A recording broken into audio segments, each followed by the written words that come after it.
Hello Cave Dwellers, over the last 10 or 11 months we've built our dream retro computer and gaming exhibition space, and now the big day is upon us, the soft launch day, where we're inviting a considerable number of people into this space to see if it actually works. We're going to test drive the space, we're going to see if we get any nasty surprises, and if people enjoy it the way in our minds we've envisaged that they will, and we've got everything crossed that they will. However, we've done a series building the cave and we've got to the point where we've said, it's finished, it's done. Well, it's not really, is it? Because when you start bringing a number of people in here, you need more than just the cabinets and the exhibits. You need cups, you need glasses, you need plates. We need to do maintenance on some of these machines. The arcade machine that I'm looking at over there, the Galaxian arcade machine, is broken, and we can't have any out of order signs on day one of opening up this place. So today's video is all about everything we need to do to prepare for a public day. Then we're going to see people here, we're going to see the day unfold. We'll get some feedback from the visitors and we'll use that to prepare for all of the future public dates, which we'll then be able to announce so that anyone can come and visit the cave. We've got a huge amount to do. It's Tuesday now and the open day is on Saturday. Not leaving myself much time to get this sorted, but let's see how we get on and let's dive straight into it with some maintenance. And also we've had a box donated from none other than YouTube big dog Ashens. And it came with a message promising me that there are no wasps in this box. Slightly concerning. So we'll unbox that today as well, on top of everything else that we need to do. Let's get ready for an open day.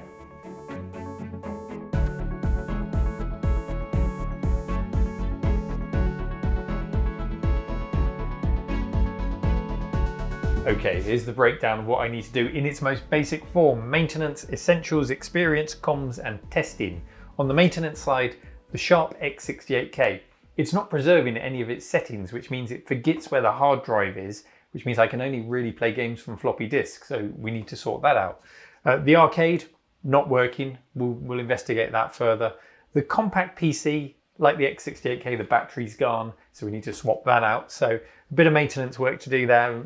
More may come up as we work around the machines, we'll see. On the essentials, kitchen, which is where we are now. It's got nothing other than a coffee maker, which is fine for me, but we need all of those other bits so that we can serve food and drink. We need to actually get food and drink. What do we put in the tuck shop? What do people want? I've just put out a tweet to see what people say they would want. So that might give us some clues as to what chocolate bars we need to get. Signage, so people can find their way up from the car park into here. They can get out safely in the event of a fire, all of that stuff. That's the essentials. In the experience, I want people to obviously to have a good experience when they get there here. So I'm working on a guidebook. Rather than putting tons of signage around all of the machines, you'll have like an exhibition guide to see what everything is. High scores to beat, games to play, things like that. Communications, need to communicate with the guests to set their expectations, and also with the staff and the volunteers and everyone who's going to help out. They need to know what they're going to be doing. They can't just turn up on the day and expect to know what I've got planned. So need to talk to them. And then testing, the fun part. I need to test all of the things. What a shame. I'm going to have to play games on all of the computers. I'm going to enjoy that part. But that's it in its most basic form. Let's start with the maintenance because we need to make sure these machines are working. This episode, and indeed this project, is supported by monsterjoysticks.com, purveyors of quality joysticks for all of your retro kit. Joysticks, adapters, arcade control parts, and more. Check them out at monsterjoysticks.com, and we thank them for supporting the cave.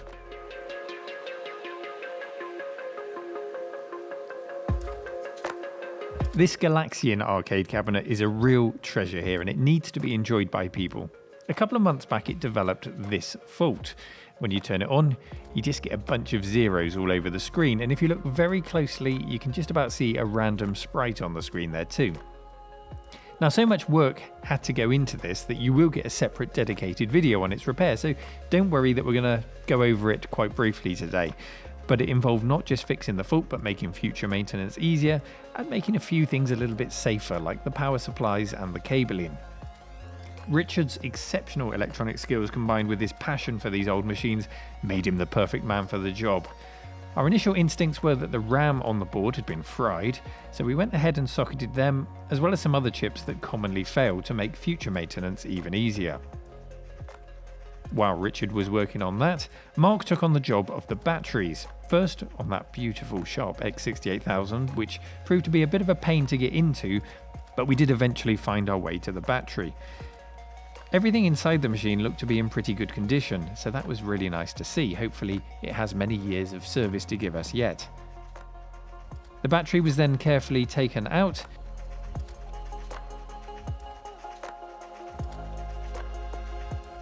and we ran into a small problem with the replacement battery holder that we had.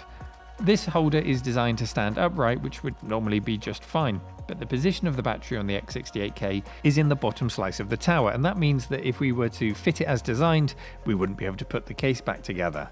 I was kicking myself for not having another spare battery holder, but if you make Mark enough cups of tea, it usually comes up with a solution, and he was able to MacGyver it into place horizontally and safely.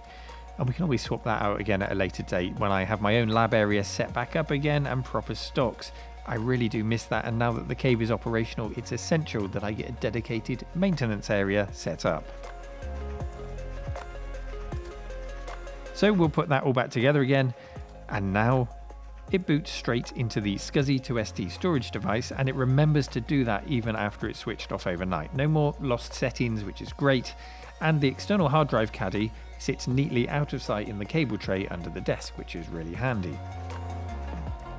One working X68K, on to the next job. The compact Pentium PC, which is a far simpler task than the Sharp. We only had to take the side off the machine to access the battery, and this wasn't on a recharging circuit. It was just a one-use battery soldered into place, and that probably ran out of juice many years ago. For convenience, we've just rigged up a battery holder, and now we can use regular AA batteries to retain the settings. I noticed there's also an external battery header, so I might go back later and terminate those wires to slot onto the header instead of being soldered onto the board, but for the purpose of our grand opening, it works, it's in place, and it's another job done. When we boot up now, all of my BIOS settings were properly retained, and there are no annoying error messages when powering up. Not everything went so smoothly though. This handy 14-inch CRT was donated by Chris this week, and I thought it was important to test it before having the public visit. So I plugged it into a BBC Micro, where it looked rather nice. Until after about 10 minutes when it got warmed up, as this CCTV captured. I didn't have the camera rolling, I'm afraid, at the time. But you can see an almighty bang made me jump out of my skin. And then I ran for the plug as smoke billowed out of the TV. One to investigate soon then, and I'm expecting a very large, unhappy, exploded cap in there that is let go. Thank goodness it didn't happen on the open day, and this is why testing is so important. Back over to Richard then and the arcade cabinet. Aside from the board, he pulled out all of the electrical cabling and made it good, and we socketed and replaced that RAM which we suspected was faulty, but the problems remained. We swapped even more chips out, and the fault developed into new different faults. This didn't deter Richard, because finally, and we did go right down to the wire, at 20 to 10 on the night before the soft launch day, Richard cracked it and the machine sprang to life. I was incredibly happy that we'd not have to put an out of order sign on this and people would get to enjoy it. As was Richard, as he had every right to be so pleased with himself for working so hard to get this up and running. So thank you, Richard, and look out for that full repair video on the channel soon. Good. So that is a weight off my shoulders, knowing that those machines are now working properly. We'll come on to the essentials now, because I've been ordering some parts. So let's have a look at what I've got for the kitchen. Here's the less glamorous part then. Essentials to keep things running smoothly. Towels, serving trays, cutlery, cleaning supplies and alcohol hand gel for all the tables. Flutes for the fizz, gotta have some fizz when we cut the ribbon. Tumblers for cold drinks. No drinking out of cans, please, we're not animals. And then it was time to go shopping. Down to the local cash and carry to stock up on supplies. It took me a while to find my bearings. I was a newly registered member of the local booker.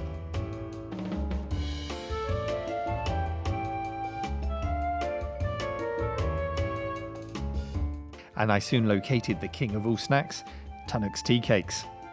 Add to that crisps, drinks, hot chocolate, marshmallows, Turkish delight, all manner of other favourites for the tuck shop, and I was able to load them up to the cart and quickly rush them back to the cave. We're not offering a lunch on the soft launch, so no sandwiches or sausage rolls or anything like that, but it is something that I want to consider for future events. But hey, one step at a time. There are some lovely local cafes to the cave that people can pop out to. We're on the final stretch now. Snacks in place, mugs prepared for hot drinks, Omnibot doing a wonderful job here of showing off the range from the tuck shop. Who could resist that guy? And signage to help people buy those snacks and also to find us from outside in the car park, find their way to the front door. We had to quickly print these off and laminate them and stick them up as quickly as we could. All last minute essentials ready to tick off the list. So that has covered that off on the essentials. We're really making some progress now, but time is running out. So we'll come on to the experience. The guidebook, Simon came to visit, and let's just have a quick look at what we came up with to try and help people to enjoy the space. Simon and I first worked together to create the Retro Tea Breaks book, which we delivered last year, and I've employed his talents once again to create an exhibition guide. Now this won't be ready for the soft launch, but we can at least show it to some folk on my laptop who are interested and get some feedback from them.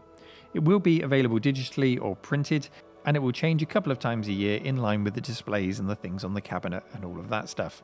And it's really designed to encourage exploration of the cave. Where can you go? What are some of the things to try and find? To encourage you to take games off the shelves, to read magazines. It's really to break down barriers and not make you question what you can do in here. Just go for it, see what you can find, and be guided by this guide. I guess it does exactly what it says. It will also have information on the hands-on machines, how to load games on them, what games are worth playing, high scores that you might try and beat. You can try and beat the pitiful high scores that I've probably set on the game. And the display cabinets will be explained and include QR codes to a guided tour of the cabinets, which I'll record. And any systems which have been restored on the channel will also have links and QR codes so you can go and watch those videos while you're here. And I think with that, the space will become much richer than just what you can see. It will be more of an interactive treasure hunt of retro.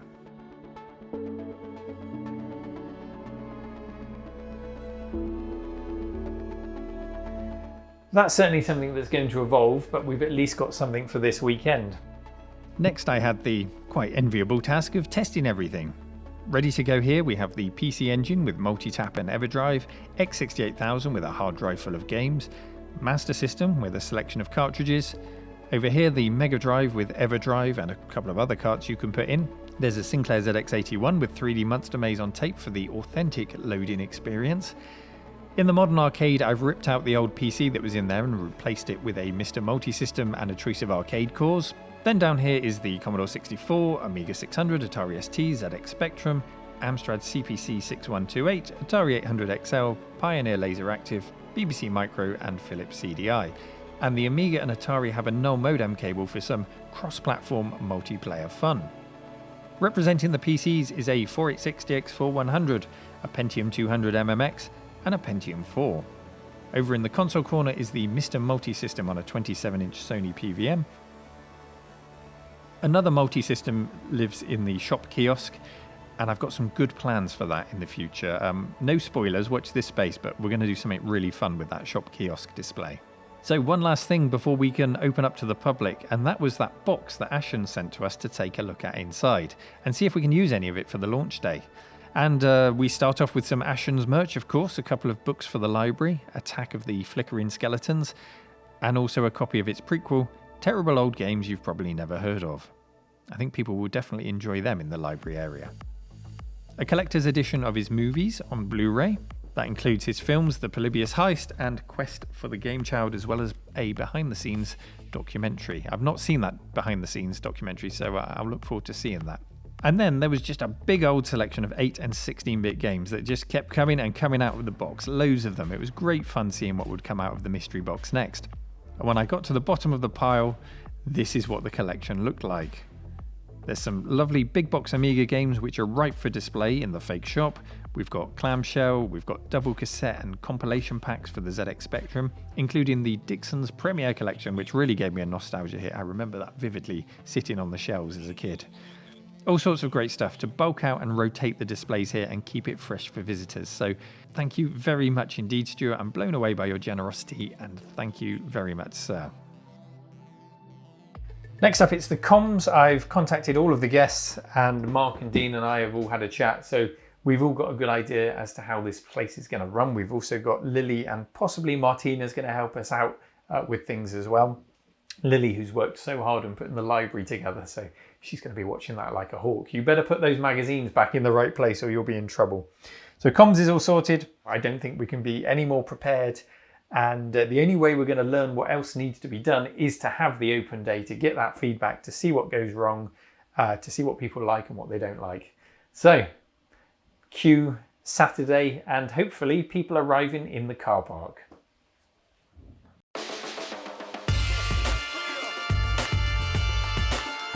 I got in extra early to make sure all was well for the day, and as I did, snow. Winter suddenly arrived here. Trees were across the road from storms the night before. Weather warnings were issued. This was over before it started. Or so I thought, because it turns out our guests were just as determined to make this happen as I was.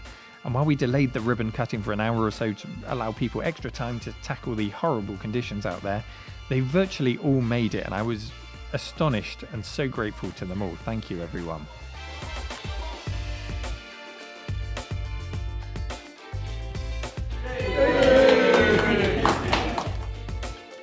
The cave was officially opened by Tyler, who cut the ribbon for us, and we settled into a relaxed day of gaming, exploring and chatting with everyone while we ignored the elements outside. It was so good to see people, actual people here in the cave, using the space, and I'll share my thoughts with you in a moment, because let's just see some footage from my camera, from some of the visitors' cameras, and from our CCTV system, just to give you an overview and an insight into how the day went.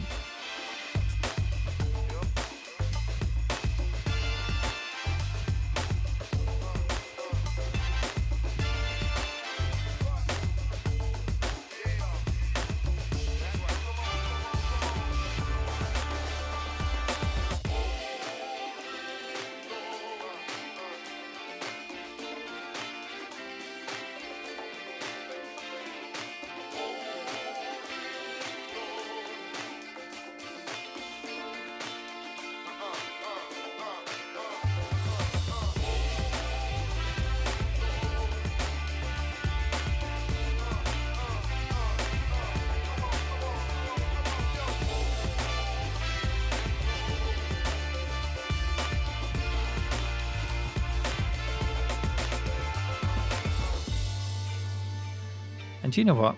This bunch were an incredibly tidy crowd. The post-event tidy up was very quick, just a quick hoover round to be honest, and the lights were ready to go out in the cave for the end of its very first public open day.